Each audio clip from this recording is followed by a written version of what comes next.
Naam, hii ambao unasikiliza ni matangazo yetu ya Amka na Baraka One TV, na mimi ni ndugu yako Rajab Wakili Kabonga, ikiwa tarehe 30 za mwezi wa 5 2026, saa 12 saa za Afrika Kati, saa 1 majira ya Afrika Mashariki.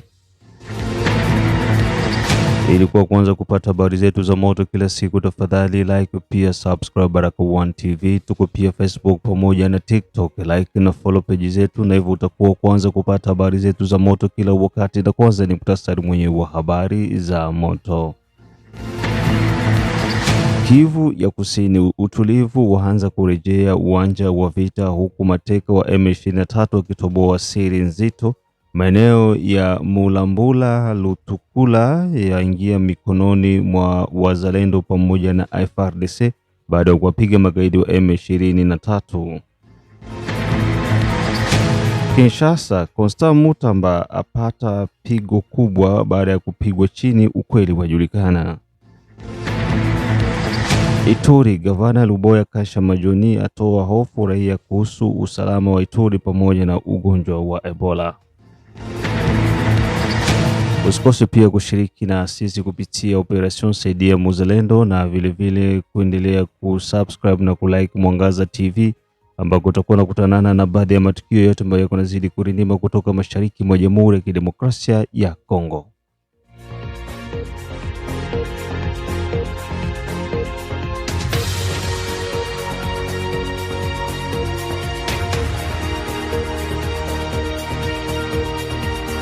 Na moja kwa moja tuanze na taarifa hizi kutoka jimboni Kivu ya Kusini, ambako utulivu warejea uwanja wa vita, huku mateka wa M23 wakitoboa siri nyingi.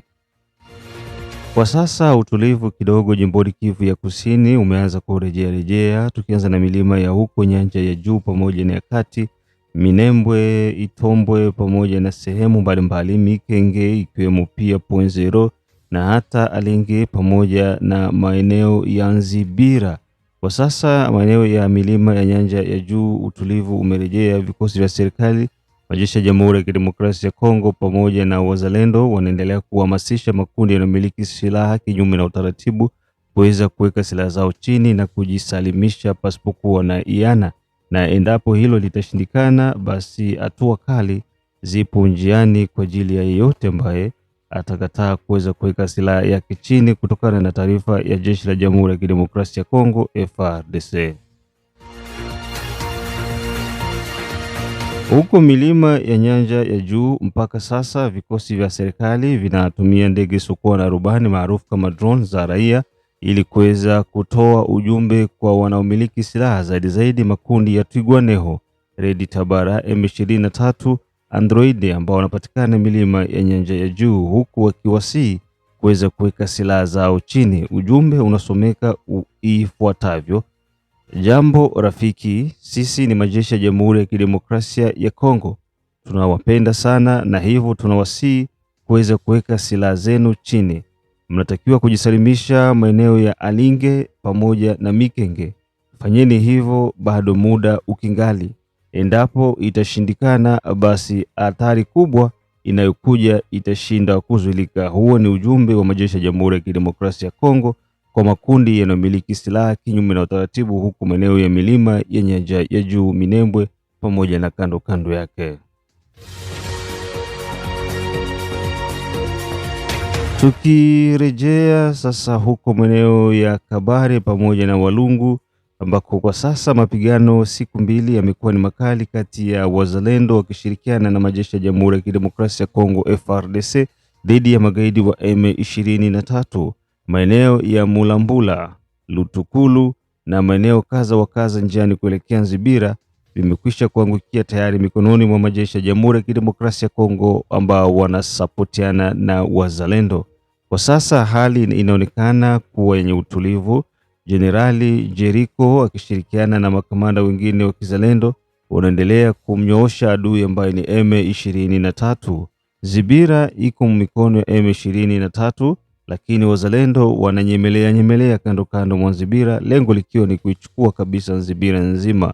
Wanajeshi wa FARDC pamoja na wazalendo wanaonekana wakiwa na motisha ya kutosha, huku wakiwa na nia ya kumaliza kuchukua Zibira, baadaye safari ielekee mpaka jijini Bukavu.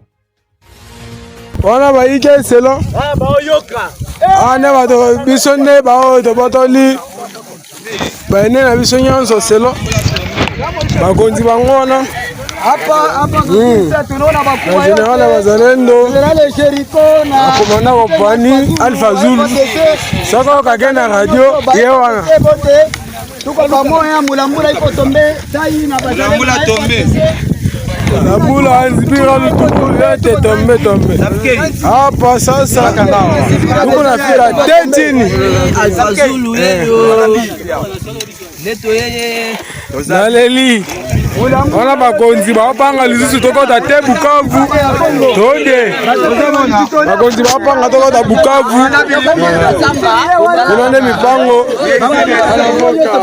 selo komanda sécurité pete oye wana nguka leo tukule na tanguka leo gaya tozali baike selero ziki naleli tozali baike nyonso bango wana batuna te charge kampika bien tozali tozali ana baike komanda kompani Alpha Zulu so kakena radio wana yene mutasali tozwa lutukulu bamonga bango za makasi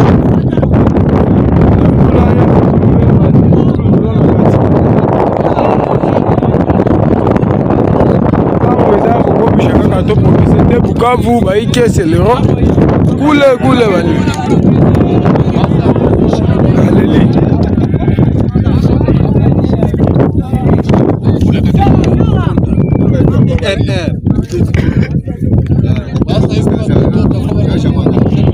ana bakonzi bapanga to progresser kaka pula 4 gaya charge nzibira lutukulu wana tire 12.7 wana ya 82 batuna te komanda sécurité Alpha Zulu wana lelo ovyo wana ya masoko ya nzungu ye wana matako ya chungu aigopake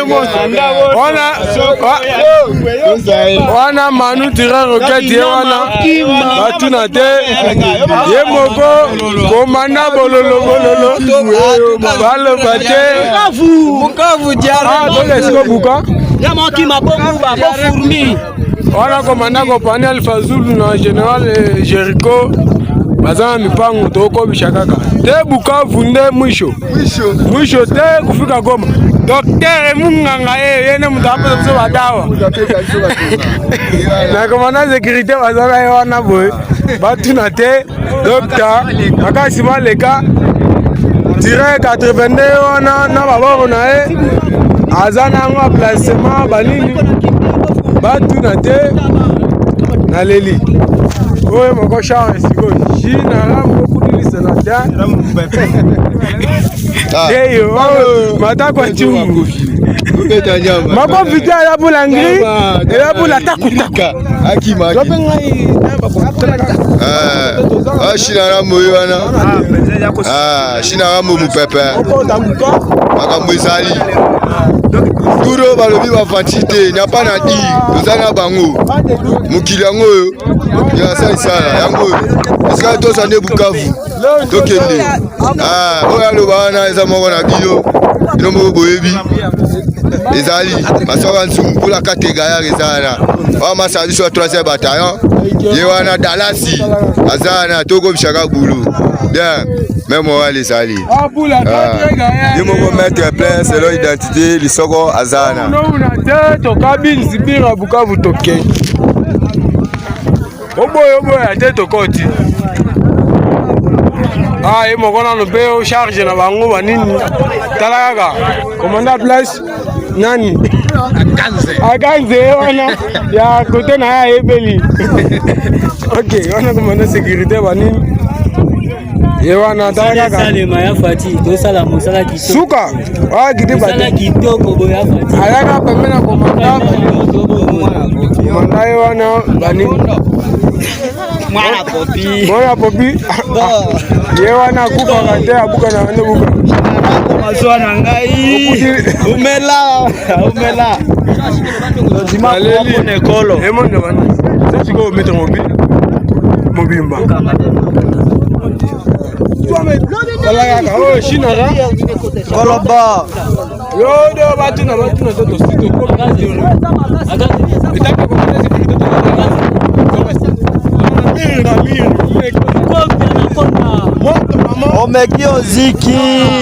itaka kwa omekio ziki na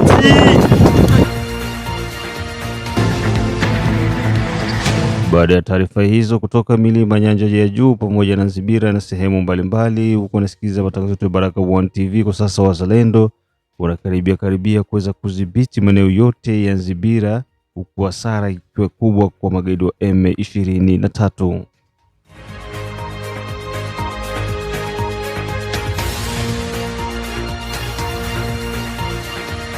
Na baada ya taarifa hizo, tuchukue taarifa hizi kutoka jijini Kinshasa ambako Constant Mutamba apigwa chini, ukweli wajulikana. Nojek, chama ambacho kinaongozwa na bwana Constant Mutamba aliyekuwa waziri wa sheria na mlinda muhuri wa jamhuri, baada ya kuweza kutupwa lumande, kwa sasa hali inaonekana kidogo ya utofauti kwa upande wa Constant Mutamba. Ukweli waanza kujulikana, huku wanachama wa chama chake wakianza kumkimbia kutokana na misimamo yake ya kukataa katukatu pendekezo la wabunge la kujaribu kubadili katiba.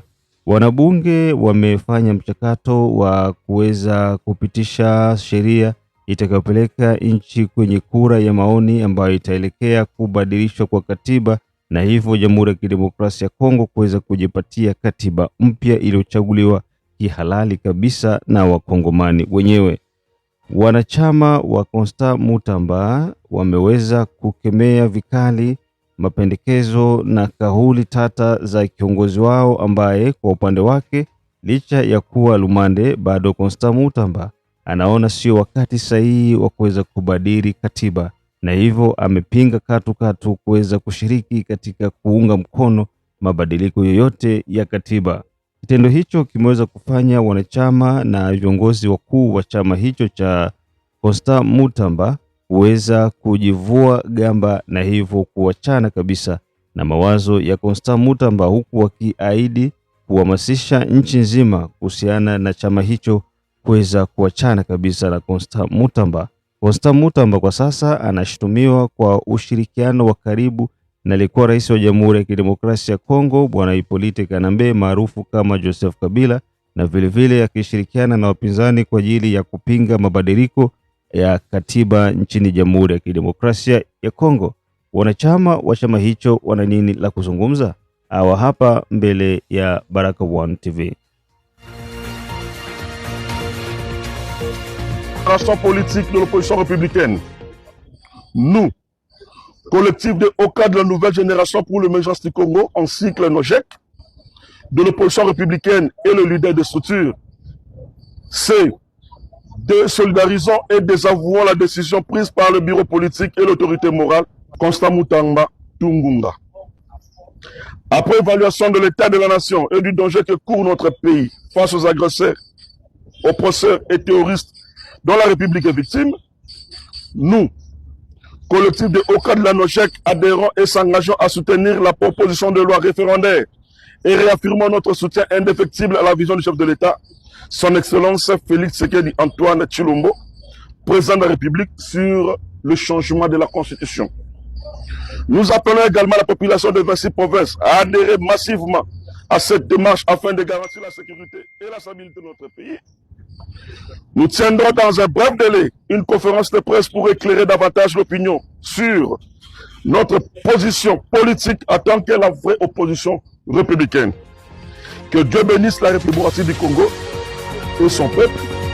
Que Dieu bénisse la vraie opposition républicaine. Que vive la République démocratique du Congo. Que vive la vraie opposition républicaine.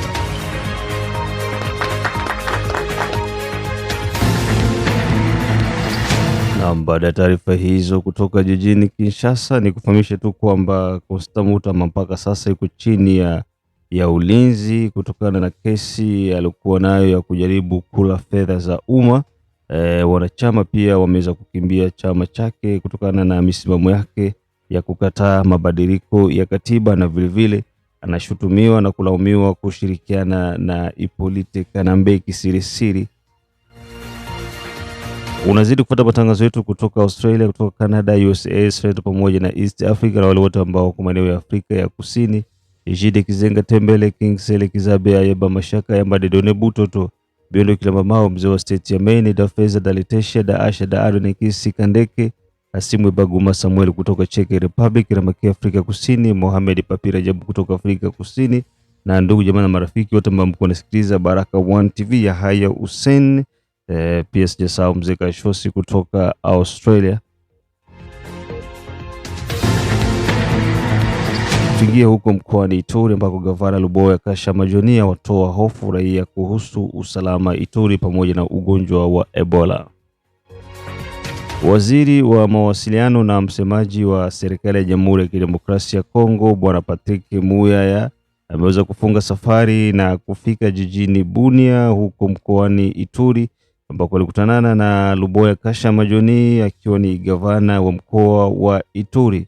Katika mazungumzo waligusia kuhusiana na swala la usalama, jinsi Bunia na Ituri nzima inavyopewa sifa ya utovu wa usalama, lakini gavana wa Ituri Luboya Kasha Majoni ameweza kuhakikishia jamii ya kitaifa na kimataifa kwamba kwa sasa usalama Ituri unakwenda unaimarika, na asilimia kubwa sasa hivi usalama Ituri umekwisha kutengenezwa. Na vile kuhusiana na masuala ya Ebola, ushirikiano ukoje kati ya wagonjwa na waganga, na vile matibabu ya ugonjwa huo je unapatikana? Luboya Kasha Majoni akiwa mbele ya waziri wa mawasiliano na msemaji wa serikali Bwana Patrick Muyaya ameweza kufunguka mambo mengi zaidi, na vile alikuwepo pia waziri wa afya ili kuweza kuweka mambo sawa. Mazungumzo yao yalichukua muda mrefu, huku waandishi wa habari pia wakialikwa pamoja na wadau mbalimbali katika sekta ya afya na hata pia sekta ya ulinzi. Kutoka mkoani Ituri jijini Bunia, mazungumzo yalikuwa kama yafuatavyo. Mesdames et messieurs de la presse, bonsoir. Il est 21h46, heure de Bunia en province de l'Ituri. À Kinshasa, il est 20h46, juste après le journal télévisé qui était spécialement consacré ce soir à cette mission que nous faisons depuis cet après-midi avec le ministre de la Santé, à la demande évidemment du président de la République, parce que vous vous souviendrez qu'hier nous avons eu une très longue séance de travail, la deuxième en 8 jours, avec le président de la République lui-même qui voulait s'assurer de comment se déploie la riposte et de comment les provinces, principalement ici la province de l'Ituri, fait face à la résurgence de cette épidémie d'Ebola que nous connaissons. Nous sommes arrivés en début d'après-midi avec le ministre de la Santé. Nous avons déjà pu, dès notre arrivée à l'aéroport, faire le tour des dispositifs qui sont en cours d'installation. Il vous souviendra que la semaine dernière, une décision a été prise, celle de suspendre le vol sur l'aéroport de Bunia, l'aéroport national de Bunia, qui est d'ailleurs en train de refaire sa peau neuve, parce qu'il était question pour nous de nous assurer qu'au départ, comme à l'arrivée, dans cette province, les mesures de santé publique sont bien prises et bien respectées. Et donc ce soir, dans le cadre de cet exercice de redevabilité que nous avons commencé dès le lendemain de la déclaration officielle de l'épidémie, va porter spécifiquement sur les avancées que nous connaissons dans l'expansion de la riposte. Depuis qu'on a fait la déclaration officielle, on n'a jamais chômé. Je n'ai pas envie de dire qu'on n'a jamais dormi lorsque je regarde mon collègue de la santé à ma gauche et à toute l'équipe médicale qui est rassemblée ce soir. C'est aussi pour vous, je pense, que nous faisons cette tournée, pour vous dire merci et pour vous dire la gratitude du gouvernement qui suit quotidiennement le travail que vous faites. Certains d'entre vous ont perdu la vie. Il n'y a pas meilleure manière de leur rendre hommage que de venir et de nous assurer que les conditions dans lesquelles vous travaillez sont les meilleures. Monsieur le gouverneur, on va commencer par vous parce que c'est vous qui nous accueillez ce soir. Mais sur l'Ituri, avant que nous puissions parler d'Ebola, on parle beaucoup d'insécurité. On dit que ça tire partout, à Bunia et dans la périphérie. Qu'est-ce que vous pouvez nous dire très rapidement d'abord en ce qui concerne la situation sécuritaire, mais je dois dire aussi, faire un témoignage, que la ville que j'ai vue aujourd'hui est totalement transformée en termes de voirie, en termes de la construction de l'aéroport. C'est dire qu'il y a eu de progrès, beaucoup de progrès. Merci beaucoup, Excellence, Monsieur le Ministre. Merci, Excellence, Monsieur le Ministre de la Santé. Vous êtes à Bunia, effectivement. Il est presque 22 heures chez nous et nous sommes dehors, comme vous le voyez. Et donc, ceux qui parlent aujourd'hui de l'insécurité à Bunia, je crois que ils devraient venir. Nous sommes en train d'organiser notre aéroport ici, l'aéroport de Bunia. Et donc, dans quelques mois, il sera fini. Je les invite à venir visiter Bunia. Et je suis sûr, non seulement Bunia, l'Ituri en général, et je suis très sûr qu'ils vont changer d'avis. Monsieur le gouverneur, en termes justement des perceptions, on dit de Bunia, on dit de l'Ituri qu'il y a une grosse insécurité, que maintenant, avec le virus Ebola, les choses sont plus complexes. Mais qu'est-ce que vous pouvez nous dire, parce que c'est vous qui êtes le représentant du président de la République ici en province, de la riposte, de comment elle se déroule et de comment vous assurez l'implication de la communauté, parce qu'il y a beaucoup de travail qui doit être fait dans ce sens, parce qu'il s'agit de la sécurité des communautés. Merci, Excellence. C'est vrai qu'aujourd'hui, au-delà de ce que nous menons comme opération militaire, malheureusement, nous avons aussi le virus, n'est-ce pas, cette épidémie de Ebola, et c'est quelque chose qui s'ajoute. Mais vous savez bien, Excellence, nous ne sommes pas seuls. Nous sommes appuyés au niveau stratégique. Vous savez que dès que le ministre de la Santé a déclaré, n'est-ce pas, cette épidémie, directement, il s'est déporté ici chez nous. Il est arrivé, je crois, nous, c'était le 13 qu'il avait déclaré, et le 15, il était ici. C'était le 15, il est arrivé le 17. Voilà, le 15, il est arrivé le 17. Je veux dire 2 jours après. Donc c'est pour vous dire que, nous sommes, n'est-ce pas, avec le niveau stratégique. Nous avons eu aussi, par ailleurs, une chance parce que la représentante de l'OMS était ici, présente. Et donc, nous avons travaillé avec elle. Bon, ceux qui disent qu'il y a l'insécurité en Ituri, mais la crise a commencé à Mungwalu. Et donc, nous avions déjà envoyé une équipe qui est allée à Mungwalu, qui a travaillé à Mungwalu. Et ces malades-là ont été pris en charge. Ils ont été pris en charge. Et même, non seulement les malades ont été pris en charge, mais aussi au niveau de la communauté, les communautés nous ont aidés. Je parle effectivement, n'est-ce pas, des grands leaders. Nous avons les chefs de communauté qui composent l'UNADI. Il y a aussi les notables qui sont, n'est-ce pas, dans le fond intérieur là-bas, qui nous ont aidés. Et donc, aujourd'hui, au jour d'aujourd'hui, nous pouvons nous déplacer. Nous pouvons aller à Mungwalu. D'ailleurs, même les hélicos atterrissent aujourd'hui à Mungwalu. Nous pouvons nous rendre à Rwampara. Nous pouvons être ici à Bunia, comme vous le voyez. Et nous pouvons travailler sans problème. Donc, quand on parle d'insécurité, quand on dit que voilà, ça c'est une deuxième guerre, mais nous, les militaires, nous sommes... Je pense aussi que c'est ça la chance. Nous, les militaires, nous sommes formés pour cela. C'est vrai, c'est une autre crise, mais nous sommes formés pour travailler sous pression. Et d'où qu'elle vienne, quelle que soit cette pression-là, nous devons avancer et nous avançons, Excellence, avec votre aide aussi. Voilà, nous aurons l'occasion de revenir. Évidemment, il y aura des questions de professionnels des médias qui nous permettront d'entendre de vous de comment vous organisez, par exemple, la logistique des motos, des matériels, notamment de véhicules pour la mobilité, pour nous assurer qu'il n'y a aucun coin qui ne soit, aucune zone de santé qui ne soit pas touchée. Monsieur le ministre de la Santé, je vais revenir à vous. Avant même que nous ne puissions parler des chiffres du jour, parce que c'est plus ou moins la tradition dans cet exercice de redevabilité, mais lorsqu'on parle de cette crise, il y a beaucoup de peur, il y a beaucoup de traumatisme, il y a de travel ban. Donc, comment Mais hier, nous avons appris, et vous l'avez confirmé tout à l'heure, qu'il y a une personne qui a été guérie.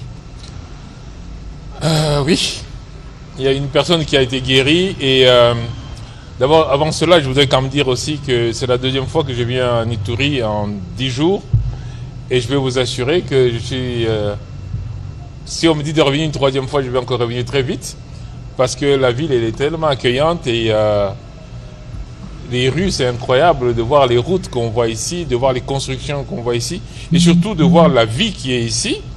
Il n'y a pas de panique comme on le faisait croire. Je pense que les gens qui sont à l'étranger, quand on leur parle de Ituri, ils se disent c'est vraiment l'endroit de cauchemar où on ne peut pas aller. Mais heureusement, vous avez beaucoup de journalistes qui sont là, qui peuvent visiter la ville et confirmer ce que nous disons. Donc je suis vraiment d'abord très content d'être ici.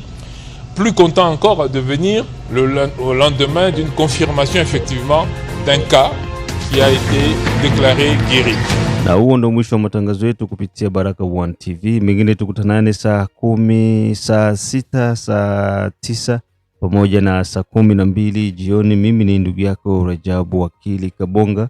Kumbuka tu kwamba usikose kuendelea kushare, kusubscribe, vile na kulike Baraka1 TV, na hata pia usikose kutembelea Mwangaza TV. Katika Mwangaza TV utakutanana na matukio mengine mengi na mapya ambayo yako nazidi kuendelea kutoka nchini Jamhuri ya Kidemokrasia ya Kongo, na vile usikose kushiriki na sisi katika Operation Saidia Mzalendo ambayo inatumika kwa lengo la kuweza kumsaidia mzalendo kokote aliko kutokana na hali ngumu ambayo wako napitia kwenye uwanja wa mapigano.